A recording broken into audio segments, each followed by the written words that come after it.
Bom, eu quero começar por agradecer, em nome do Instituto Democracia e Liberdade, Instituto Amar da Costa, a disponibilidade do Sr. Professor Marçal Grilo, do Sr. Professor David Justino e a doutora Teresa Ramos Ascensão para esta conversa à volta do tema educação, que se insere num quadro de iniciativas deste género que o Instituto gostaria de promover daqui para a frente e, portanto, os meus professores e a doutora Teresa são os que dão o pontapé de saída, no sentido de podermos conversar sobre um tema e que essa conversa possa produzir para o futuro uma reflexão séria, uma reflexão ponderada sobre esse mesmo tema.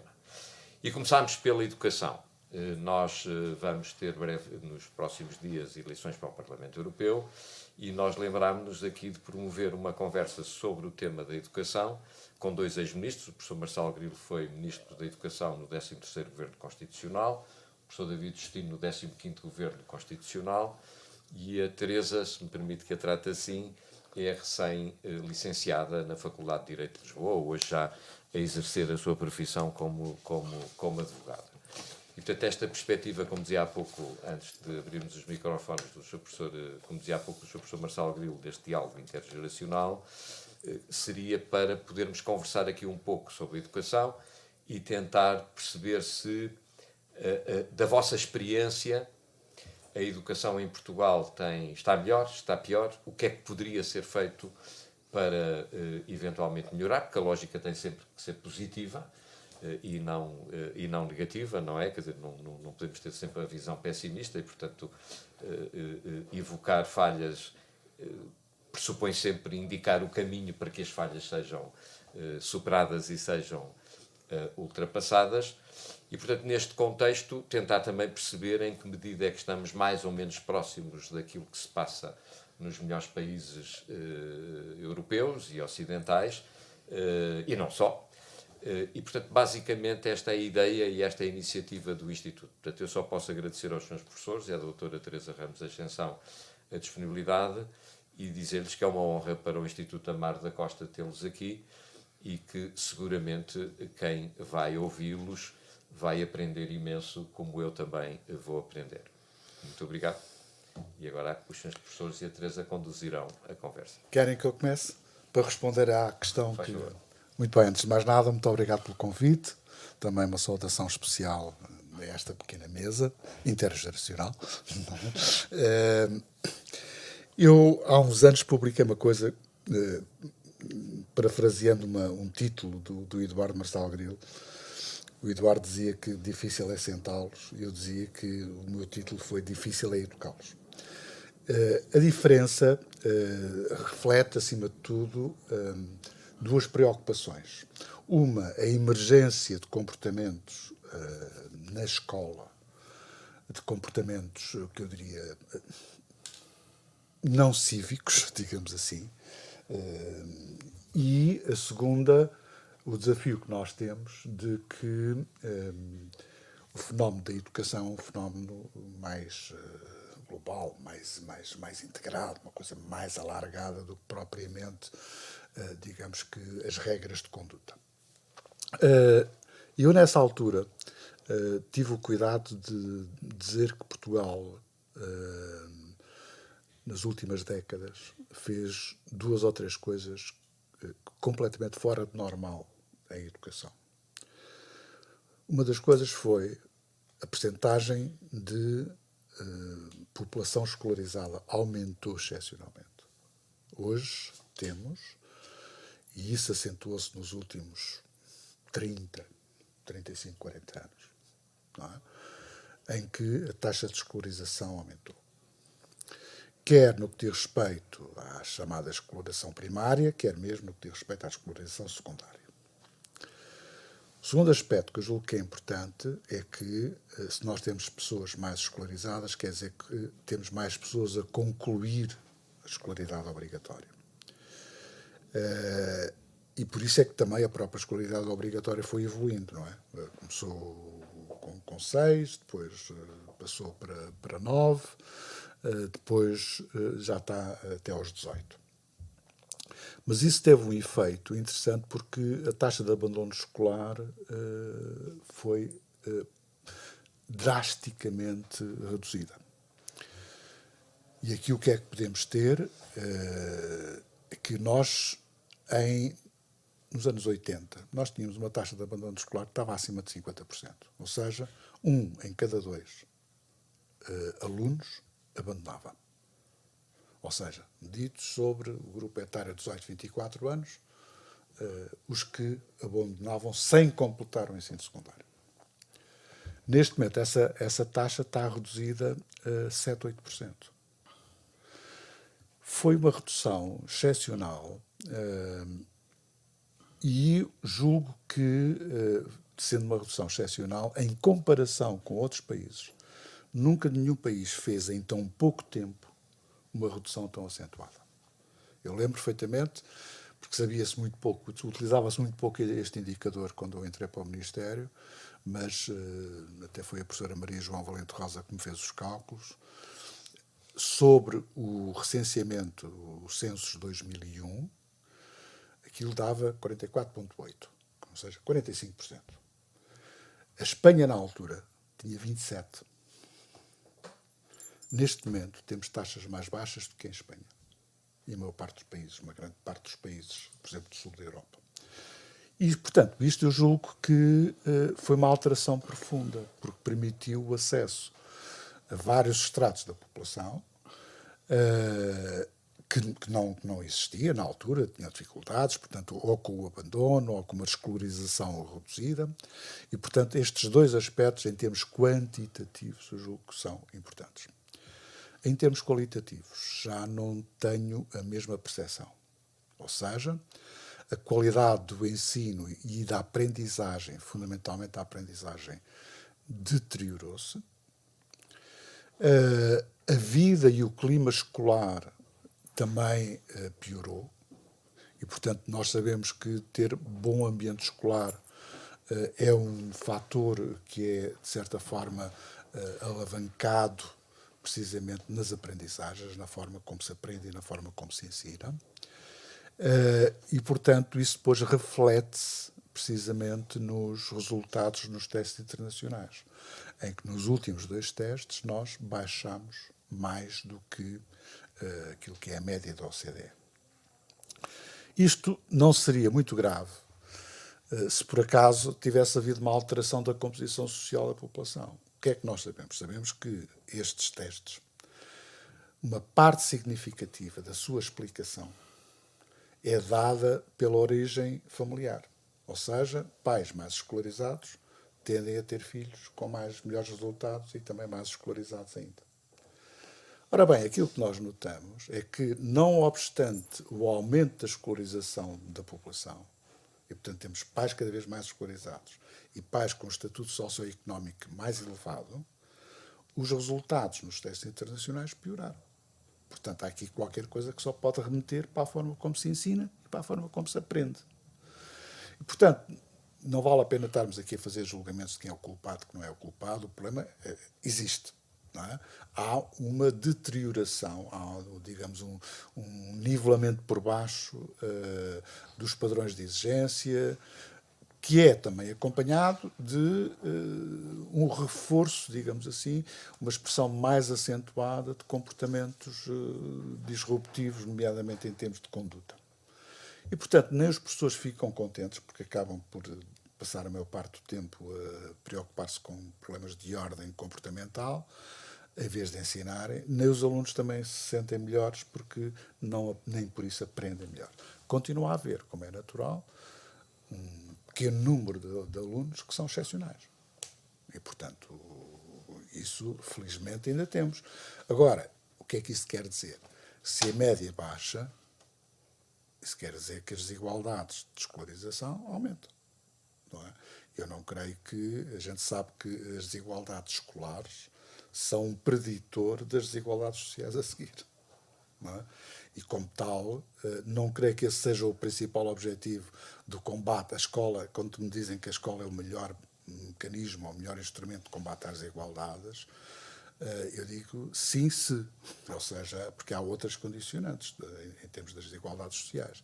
E, portanto, para mim, um principal objetivo não é ter menos desigualdades. Porquê? Porque eu consigo combater as desigualdades baixando os níveis mais elevados. E, portanto, somos todos iguais, não é? Mas somos todos menos escolarizados, com piores desempenhos. É a mesma coisa as desigualdades salariais. Se eu baixar os salários mais elevados, as desigualdades diminuem. Está bem, mas entretanto não tenho nem produtividade, nem tenho reconhecimento, digamos, do desempenho e do mérito das pessoas, etc. Portanto, que é a mesma coisa. Ou seja, houve um grande foco precisamente na redução das desigualdades, mas a forma como se quis combater as desigualdades gerou, digamos que, uma ilusão de que era possível, através da escola, combater estas desigualdades, facilitando ou baixando os níveis de exigência. É a pior coisa que se pode fazer. Muito bem. Bom, em primeiro lugar, queria agradecer muito o convite do Dr. Manuel Monteiro e dizer que é um privilégio estar aqui no Instituto Amar da Costa, ainda por cima o Adelino Amar da Costa era meu amigo e, portanto, eu tenho, é um nome mítico para mim, conheci-o muito bem, foi meu colega no técnico e, portanto, tenho muito gosto em estar neste debate, não só por estar com o David, mas por estar também com a Teresa neste diálogo intergeracional. Eu acho que o David disse praticamente tudo, mas eu reforçava aqui 2 ou 3 notas. Uma é a seguinte: o país é muito heterogéneo. O país é heterogéneo em tudo, isto é, nós encontramos o melhor ao lado do pior. E esta luta contra as desigualdades pode-se fazer de muita forma. Eu penso que o David focou muito bem. O que nós pretendemos não é uma igualdade por baixo, queremos uma igualdade por cima. Isto é, queremos que haja uma melhoria contínua, não só dos níveis de aprendizagem, mas como tudo na vida, quer dizer, o bem-estar das pessoas, os vencimentos, os salários, etc. E estamos muito longe de ter um combate sério às desigualdades, porque elas têm-se vindo, na minha opinião, têm-se vindo a acentuar. Há áreas em que o desequilíbrio é muito grande. A questão da educação e a pergunta do Dr. Manuel Monteiro, que é: estamos pior ou estamos melhor? Eu diria, não tem o estado global da educação, quando comparado com há 50 anos atrás, não há comparação possível. Não há comparação possível. Nós tínhamos níveis de desigualdade enormes.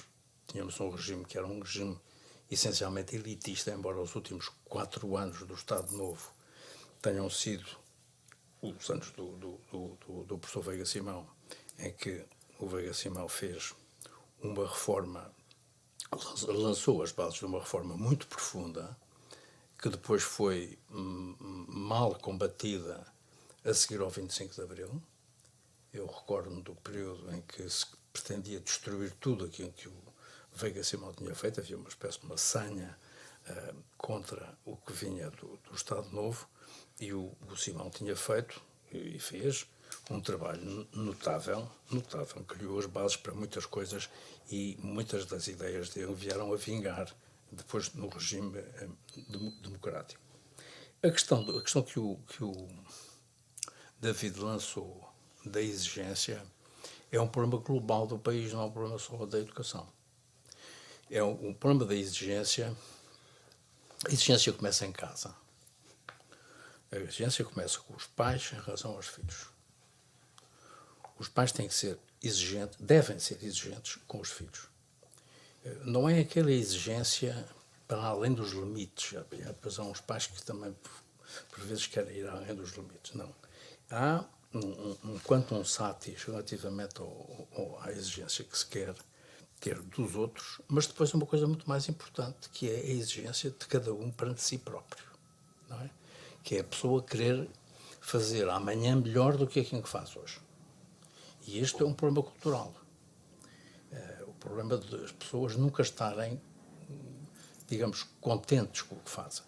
A pessoa querer sempre fazer melhor. Eu dou sempre este exemplo. Eu sou um grande adepto do ciclismo há mais de 70 anos e sempre olhei para a prova do contrarrelógio, em que o ciclista corre sozinho e em que quer fazer sempre melhor do que fez. Não é?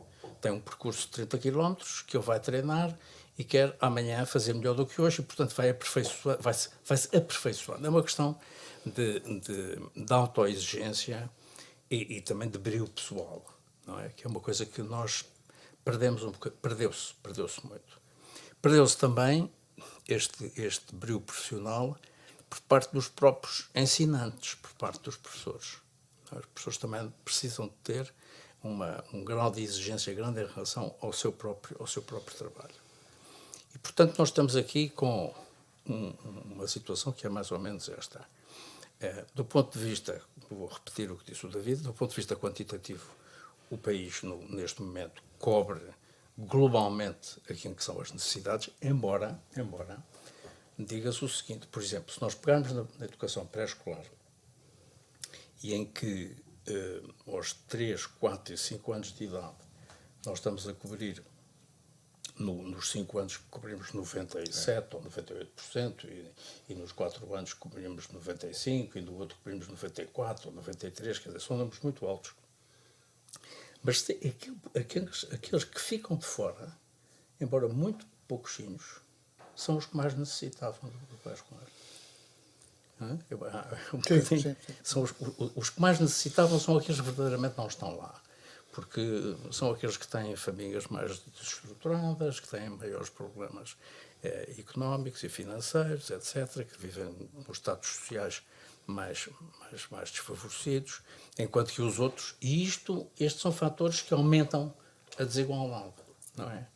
Porque nós temos a noção, eu tenho a noção, e isso é uma coisa que eu senti muito, quando se fez o grande esforço, o grande investimento no pré-escolar, entre 96 e 99, fizemos um esforço, o país fez um esforço enorme, do ponto de vista financeiro e do ponto de vista da mobilização dos vários parceiros, no modelo em que o público, o social e uma parte do privado entrou, não é? Entrou criando uma espécie de um sistema nacional, verdadeiramente nacional, não um sistema público, mas um sistema nacional, que foi negociado caso a caso. Eu tinha a noção, e penso que todos temos, da importância que tinha meter estes miúdos dos 3 aos 5 anos numa instituição onde houvesse verdadeiramente uma componente educativa, não é? Porque a educação pré-escolar tem 2 funções principais. Uma que é educativa e outra que é de apoio social às famílias. A componente social existia em muitas instituições, não havia componente educativa. Eu vi na altura muitos estabelecimentos de educação pré-escolar em que os miúdos eram postos a ver televisão desde a hora que entravam até sair. Havia 2 televisores e os miúdos estavam sentados a ver televisão, não havia componente educativa. E essa componente educativa foi introduzida e isso teve reflexo imediato nos resultados que os miúdos vieram a ter mais tarde. A educação pré-escolar, a importância dela não se vê nos primeiros anos de escolaridade, vê-se mais tarde. Os miúdos que tiveram... Eu penso que isso é uma coisa que... Eu próprio senti isso. Eu tive o privilégio enorme de ter tido uma educação pré-escolar em 1945. Eu fui para um jardim escola João de Deus, em Castelo Branco, em 45, quando tinha 3 anos. E o pré-escolar marcou-me de uma forma indelével. Por variedíssimas razões. Pelo nível de socialização que eu tive, ou de sociabilização, não é assim que se deve dizer.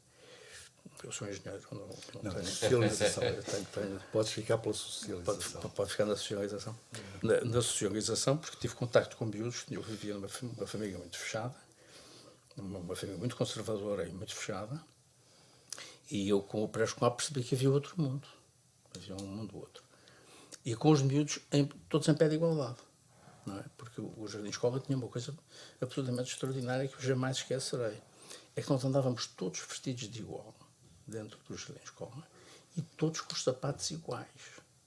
Porque nos eram tirados os sapatos e postas umas alpargatas. Portanto, não havia nenhuma distinção. A gente não se distinguia uns dos outros. Éramos todos iguais. E isto deu para mim, abriu muito o que era o mundo em que eu vivia. O Castelo Branco era uma espécie de uma aldeia grande, não é? Nos anos 40, eu estive lá entre 45 e 49, tive lá 4 anos, fui jogar depois o primeiro ano, e depois, quando fui para a escola, fui para o segundo ou para a terceira, já não me recordo. E portanto, do ponto de vista quantitativo, nós temos isto razoavelmente bem coberto. A educação básica está muito bem coberta, o ensino secundário tem aqui os números que o David apresentou. O ensino superior teve um crescimento brutal, não é? Nós tínhamos meia dúzia de estudantes no ensino superior, quando eu vim para o técnico. Nós no técnico éramos 600 ou 700, hoje são 10 mil. Não é? Quer dizer, estamos a falar de números, estamos a falar de instituições completamente diferentes. Não é? A sua... não sei se vocês têm a noção disso, mas o técnico, eu doutorei-me em 73. E em 73, em todo o técnico, havia, entre professores catedráticos e doutorados, como vocês se recordam, os professores catedráticos no técnico não tinham que ser doutorados. A candidatura era feita diretamente os engenheiros candidatavam-se diretamente. Engenheiros ou outros. E éramos 33. O técnico hoje tem 1000. Hoje tem 1000 doutorados. Portanto, estamos a falar de mundos completamente diferentes. 300 vezes. Quando se fala no que era a educação, não tem nada a ver, são coisas completamente diferentes. E, agora, do ponto de vista das aprendizagens, o David referiu isso, eu tenho muitas dúvidas. Eu, aliás, com a idade, tenho vindo a acumular mais dúvidas do que certezas. E confesso que tenho imensas dúvidas sobre as pessoas que têm muitas certezas. Quando as pessoas me aparecem com muitas certezas, eu fico sempre muito duvidoso. Digo, mas como é que é possível que as pessoas tenham estas certezas todas? Eu que tenho vindo a acumular, quanto mais leio, quanto mais estudo, quanto mais converso, quanto mais falo, quanto mais aprendo, a gente sabe assim uma coisinha pequenina, não é? Se o conhecimento for o volume desta sala, cada um de nós é capaz de saber aqui este cantinho, não é? O resto é o conhecimento. Esta coisa brutal em que nós vivemos, com o conhecimento a duplicar de 7 em 7 anos, ou de 6 em 6 anos, ou de 8 em 8 anos, não sei exatamente os números. Mas o que se nota muito, o que eu noto muito, é nesta falta de exigência, noto muito em 3 áreas. Nós, para termos uma boa formação de base, temos três componentes. Três componentes essenciais. Uma, que são os conhecimentos científicos.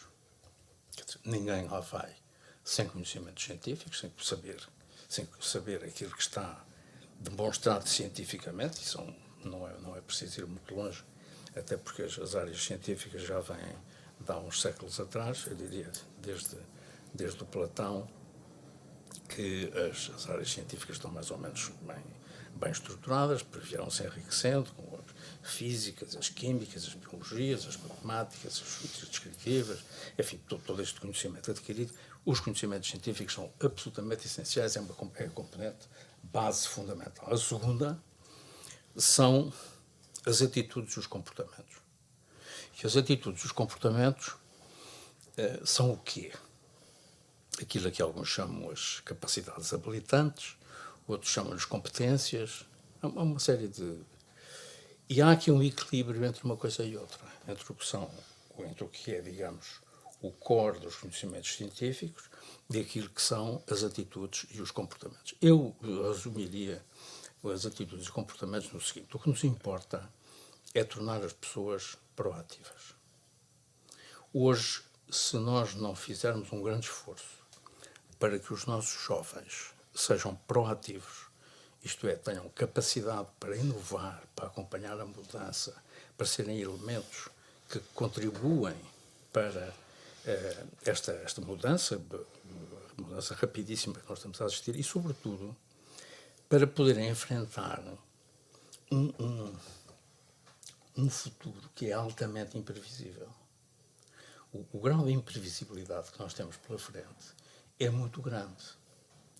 Quer do ponto de vista geoestratégico e geopolítico, quer do ponto de vista tecnológico. Nós estamos a trabalhar neste momento com estas, por exemplo, estamos a trabalhar com estas coisas, não é? Isto tornou-se uma espécie de uma prótese. Uma prótese. Isto é uma prótese. E é uma prótese porque a gente não é capaz de prescindir. Porque, por exemplo, nenhum de nós, certamente, sabe mais do que 2 ou 3 números de telefone se soubermos. Eu só sei um. Que é o da minha mulher. Nós, sem isto, estamos postos no deserto, não contactamos com ninguém. Não temos a possibilidade de falar absolutamente com ninguém. Ora, isto, daqui por uns anos, nós não imaginamos como é que isto vai evoluir. Se nós formos de Silicon Valley, eles devem estar neste momento a pensar em coisas muitíssimo mais complicadas do que o simples expandir dos telemóveis ou dos iPads ou das redes sociais, desta coisa toda em que nós estamos envolvidos. Portanto, é necessário, nas atitudes e comportamentos, perceber que é necessário ser responsável, é necessário ser inovador, ter capacidade de liderança, a pessoa tem que ter capacidade de liderança, gostar da mudança, aceitar a mudança e ser agente de mudança, isto é ser proativo. Ora, aqui eu acho que o ensino está muito longe disto. Isto é, o processo de ensino, de aprendizagem, está longe do reforço desta competência. Fala-se muito de competências. Eu acho que penso que isto é uma coisa que merece alguma reflexão. E uma terceira componente são os valores. É o que é o sentido ético, é a solidariedade e o respeito pelos outros. Respeitar os outros, respeitar a religião dos outros, a etnia dos outros, a cultura dos outros, a língua dos outros, respeitar o outro, não é? Que é uma coisa que está hoje, sobretudo com esta coisa destes nacionalismos desenfreados que estão pela Europa e nos Estados Unidos e que, na minha opinião, podem ser altamente destruidores, não é? O nacionalismo, nesta matéria que eu referi agora, do respeito pelos outros, pode ser altamente prejudicial. O general de Gaulle dizia uma coisa engraçada, dizia: ser patriota é amar o seu país. Ser nacionalista é detestar o país dos outros. É detestar o país dos outros. Isto hoje está-se a generalizar. Não só na Europa. Quando vamos aos Estados Unidos, a gente percebe o que está a passar e os riscos que nós corremos. Portanto, eu acho que há, e nesta primeira rodada, eu acho que haverá 4 ou 5 pontos. Eu esta noite acordei, era um pai 4 da manhã, e resolvi fazer uns traços vermelhos numa coisa que tinha escrito no fim de semana ali na Praia das Maçãs, que eram temas que eu gostava que nós pudéssemos trabalhar um bocadinho.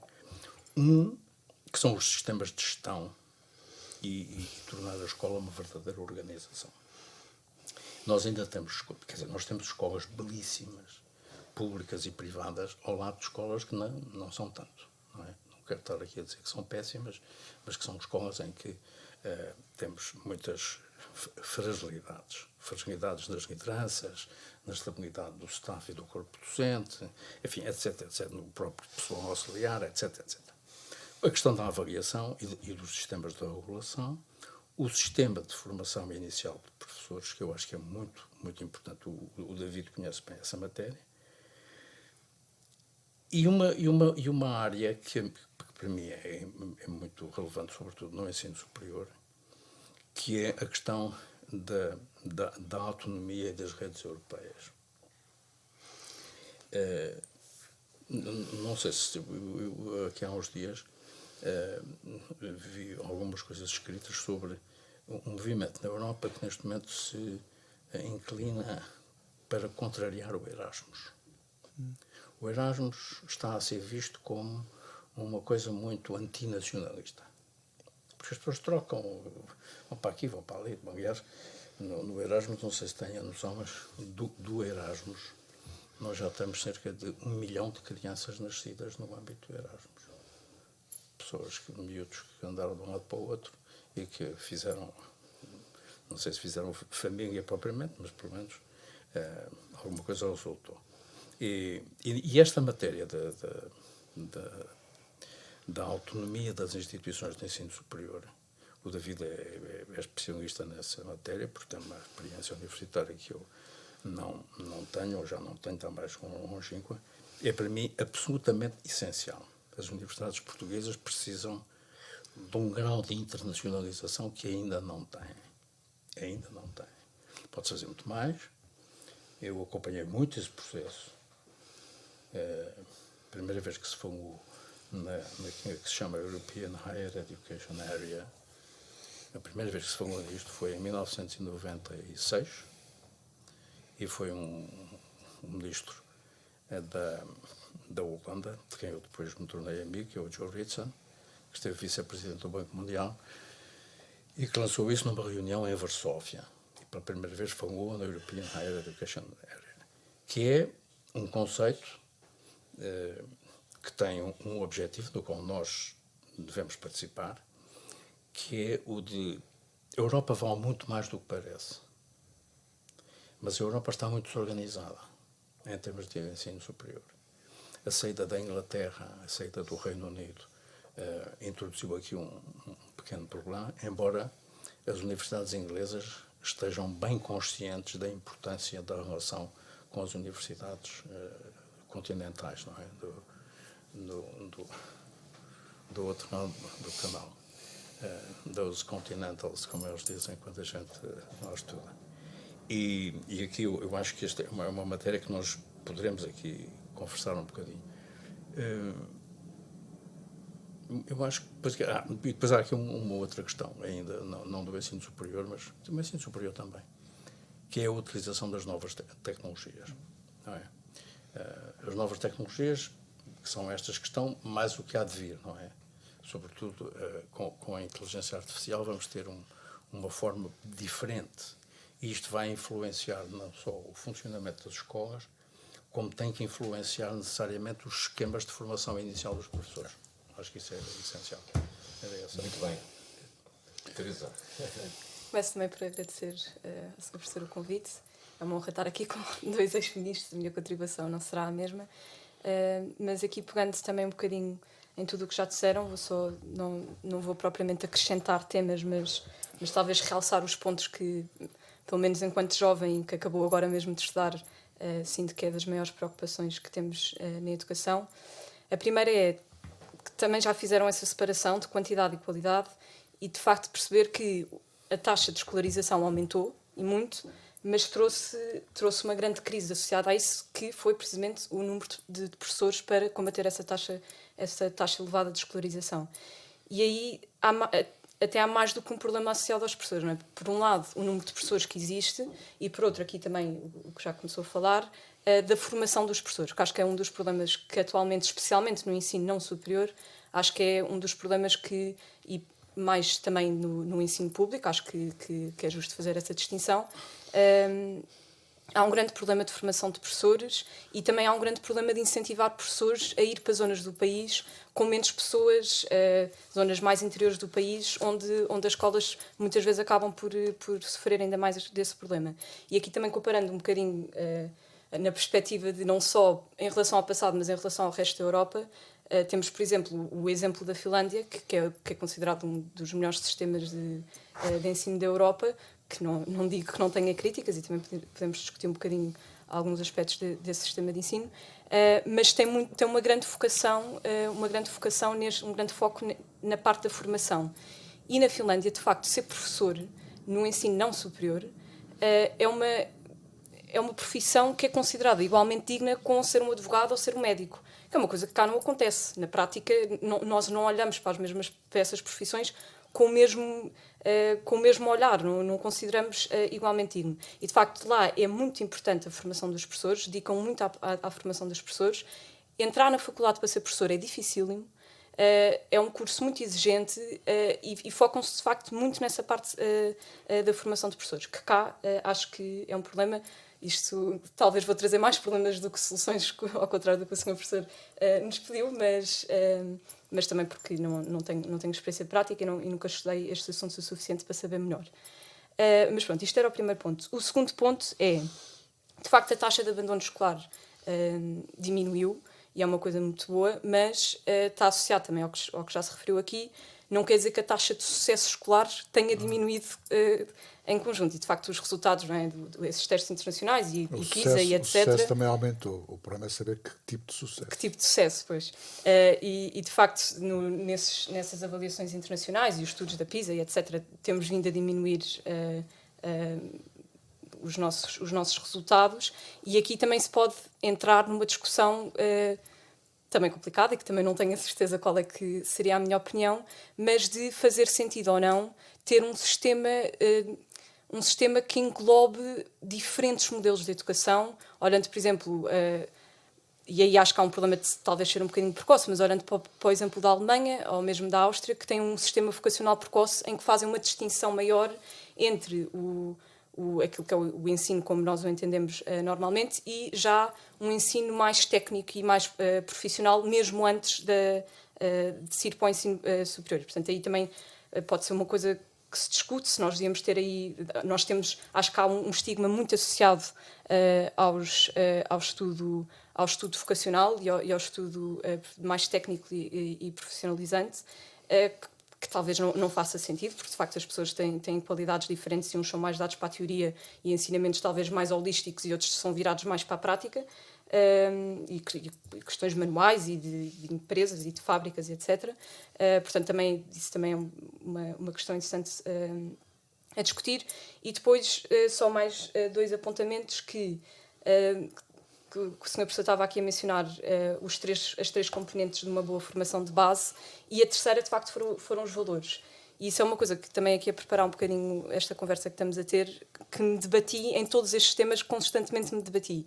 As escolas, especialmente o ensino público, deve educar ou ensinar apenas. Deve de facto, acho que há uma base mínima, obviamente que os valores da própria sociedade, mas como também já referimos aqui, é uma sociedade muito plural, portanto deve haver um padrão mínimo, até para haver uma certa coesão nacional e social, mas acho que é uma coisa que é importante debater, especialmente no ensino público. Deve haver uma educação no sentido dos valores, mesmo na parte moral, ou não. E ligado a isso também, deve-se dar maior prioridade a um ensino privado para os pais poderem ter uma maior liberdade de escolha, onde é que eu vou pôr os meus filhos a estudar e pondo neste sítio ou naquele, sei que vai receber os valores que eu tenho ou não. Portanto, também entra por aí essas discussões e pronto, também acho uma discussão interessante. E depois, o quarto aspecto, na componente de atitudes e comportamentos, como disse, o ensino está longe de ter essa componente bem densificada.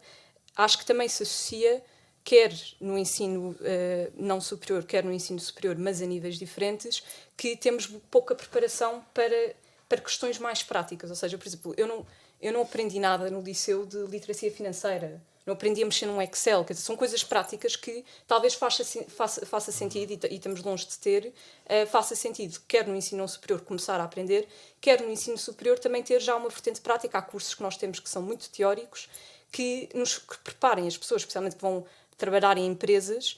A maior parte das empresas chegam as pessoas e as empresas têm de fazer uma formação, porque as pessoas sabem muito na teoria, mas na prática não sabem. Portanto, nessa componente também, se calhar, e muitas vezes até acabam por ter de ir buscar mão de obra para fora, e portanto isto é uma boa forma também de comparar com outros países, que é, será que estamos a falhar um bocadinho nesses ensinos mais práticos que seriam relevantes para as realidades mais pragmáticas e mais práticas da sociedade e das empresas que temos.